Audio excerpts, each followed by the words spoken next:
ఇప్పుడు మరొక అవార్డు శాంతి స్వరూప్ భట్నాగర్ అవార్డు. ఇది కూడా సైన్స్ అండ్ టెక్నాలజీ రంగానికి సంబంధించిన అవార్డు. మనం డిస్కస్ చేసుకున్నాం ప్రీవియస్ క్లాసెస్లో.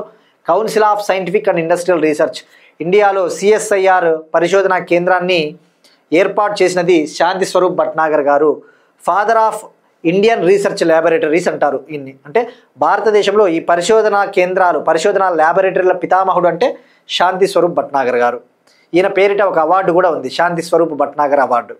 ఈ శాంతి స్వరూప్ భట్నాగర్ అవార్డుని ఈ రాష్ట్రీయ విజ్ఞాన్ పురస్కార్ అవార్డ్స్లో భాగంగా కోల్కతాకు చెందిన ఒక ప్రొఫెసర్కి వచ్చింది Shanti Swarup Bhatnagar award 2025. IISER Kolkata, Indian Institute of Science and Educational Research, Indian Institute of Science and Educational Research కోల్కతాకు చెందిన ఒక అసోసియేట్ ప్రొఫెసర్, కెమిస్ట్రీకి చెందిన ఒక అసోసియేట్ ప్రొఫెసర్, రసాయన శాస్త్ర ప్రొఫెసర్ దివ్యేందు దాస్ గారికి ఈ విజ్ఞాన యువ శాంతి స్వరూప్ భట్నాగర్ అవార్డు లభించింది. విజ్ఞాన